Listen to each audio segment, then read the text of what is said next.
Coming up, an incredible story of survival. We'll hear from a Perry County woman about how she and her 82-year-old grandmother escaped from a flooded home 1 week ago. And we take you to one of the hardest hit parts of Letcher County, where many homes were almost completely submerged. And we're watching showers and thunderstorms pushing through the mountains this hour, and there are more where this came from. The latest details are coming up as Mountain News at 6 starts right now. Dedicated to Eastern and Southern Kentucky, this is WYMT Mountain News at 6. 1 week after the historic and deadly flooding, we continue to hear more stories of survival from those who were able to make it out of the water. Samantha Valentino talked to a Perry County woman who helped get herself and her grandmother to safety.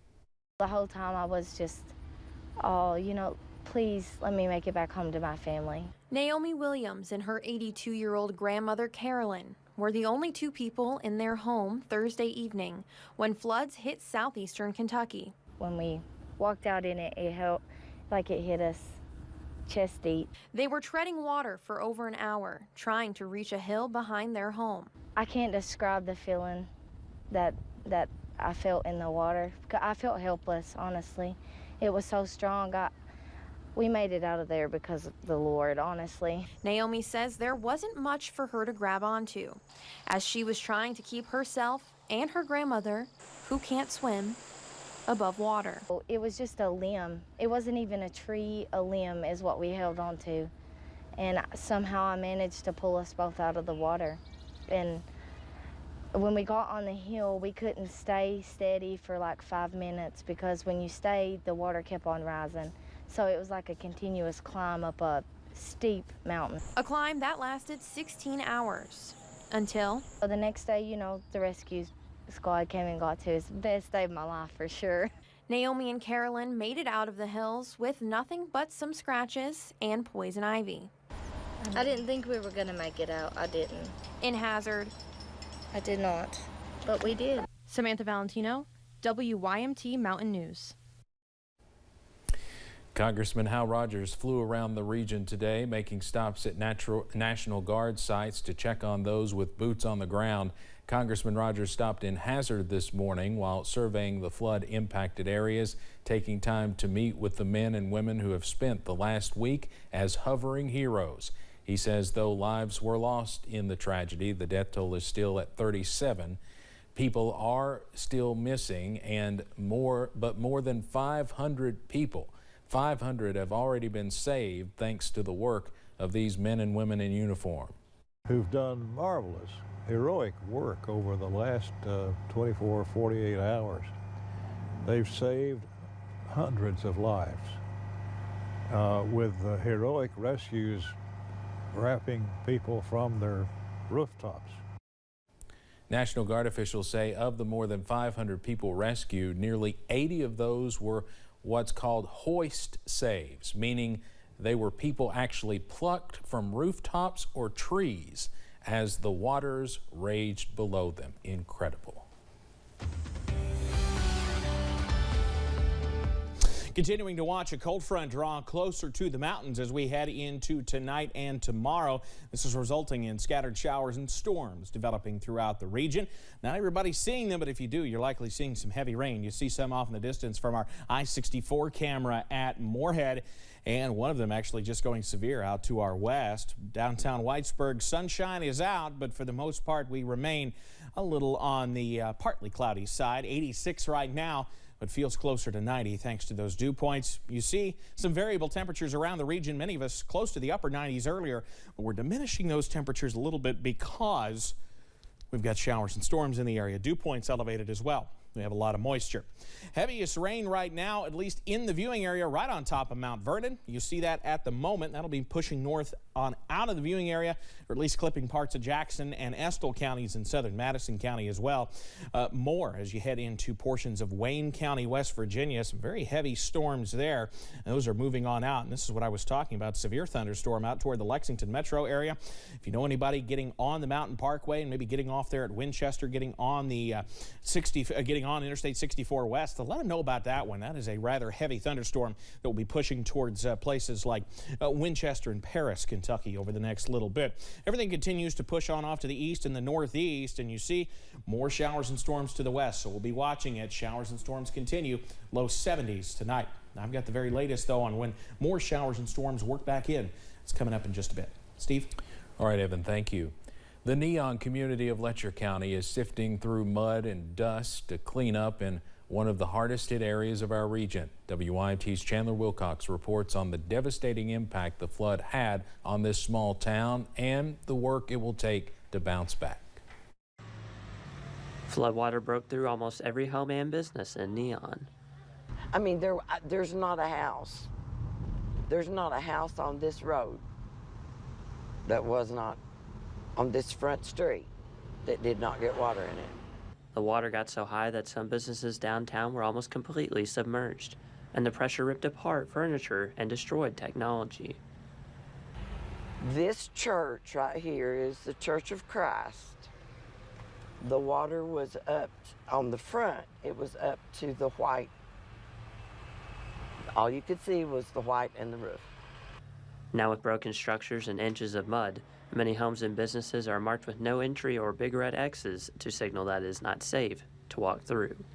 This is Busy Bees. They lost everything. Ignite Ministries. Locals are hard at work cleaning the streets, but trash continues to cover the ground. Look at the garbage. All that needs to be removed before it rains again. Even with the damage and debris, Polis still believes that the town will be repaired. We are going to come back, and it's going to be even better. Polis said she is thankful for all of the people who have come from outside the town to help clean up. She also said they are grateful that Neon Lights has housed the city hall after it was destroyed. In Neon, Chandler Wilcox, WYMT Mountain News. The mayor also said she hopes FEMA can set up a mobile site in Neon. Now, FEMA does have mobile sites now in Whitesburg and a new one in Jenkins. They just announced 2 new sites. Jenkins is actually serving as the Pike County site, but of course Jenkins is not far from the Pike County border. Well, one organization has made its way to the region to help serve the folks of eastern Kentucky. Samaritan's Purse Disaster Relief is one of many groups focused on helping eastern Kentuckians rebuild after the devastating floods ripped through the region 1 week ago today. Program Manager Matt Campbell, who is a native of eastern Kentucky, says it's an honor to come back home and serve alongside volunteers and give back to a region he calls home. And when you have that happen, when you have people that are willing to come in and volunteer and give up their time from across the country, giving their time of free just to be able to help and serve in Jesus' name as we go out and serve, it really helps make a difference as homeowners are still processing and grieving. Campbell says disaster relief units are stationed in Floyd and Breathitt counties right now, and to visit SamaritansPurse.org if help is needed with cleanup at your home or if you would like to find out how to volunteer. We'll have more from Samaritan's Purse tonight at 11. Jordan Childers and his girlfriend lost everything during last Thursday's flood, but he said at the time he was only worried about saving the people around him. WYMT's Olivia Calfee spent some time with them today in Knott County. Jordan Childers says he wants to share his story. I love my neighbors, so I had to try to save them. So that's really all that was going through my mind, was help other people, I guess. Because it may give someone else the courage to do what he did. Jordan Childers and his girlfriend lost everything in the flood. In 30 minutes time, it had rose probably 8 feet. It was in her house. And pure chaos started. It was panic everywhere, neighbors screaming, children crying. But nothing else mattered to him except saving as many of his neighbors as possible. I dove in the water and got there. They had a 14-month-old grandson. We got him out. Saving person after person. Other houses was flooded, and they were literally washing away down the river, and I couldn't just not do something. And I dove back in the river and got an elderly lady out of her trailer. A couple who saved lives and is now trying to clean up the little pieces of their own. All we have is each other. That's literally the clothes that we have on our backs and each other. That's all we have to go off of. Just seeing everybody, knowing that nobody perished right here. It's really what keeps us going, knowing that I did help some. Another story of neighbors helping neighbors. In Knott County, Olivia Calfee, WYMT Mountain News.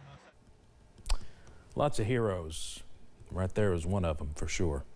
Childers says he could not be more proud of his community, and seeing them all come together has been amazing. A bit of good news for Knott County. WKCB is back on the air in Hindman, and it did not take them long to pick off where they left off. Randy Thompson says he's received hundreds of messages this week saying they didn't realize how much they would miss them until they were no longer broadcasting. As of yesterday evening, WKCB was in a new building just 1 week after being hit by the flood. We could be maybe a sense of hope for others that, we got back on so quickly, and I couldn't have done it without these people that helped so much. But we salvaged, enough equipment just to get it on. Thompson says that seeing his community come together like they have has given him a great sense of hope, and he wishes to do that for his listeners as well. Of course, Thompson is a former judge executive also there in Knott County. The state police are investigating a murder in Harlan County Wednesday night. Officials got a call of shots fired on Babbs Arbor in Cumberland, where officials say Brandon Saylor was shot one time in the back and pronounced dead at the scene. Detectives arrested and charged Mark Bowling and Dylan Blair with murder. Both were taken to the Harlan County Detention Center. Almost everyone is feeling the effects of inflation. We're all seeing the extra costs at the pump. Retailers are still dealing with supply chain slowdowns, and shoppers are paying more for the school supplies on shelves. We asked an economist at the University of Kentucky to break down the numbers for back-to-school shoppers. Prices for boys' apparel were up about 5.9% over what they were in the previous year. Of students who are maybe performing in some of the athletic programs, sporting equipment is going up as well. Price increases for those in May were up about 7% over where they were the prior year. We're just recently starting to see an increase in the cost of textbooks.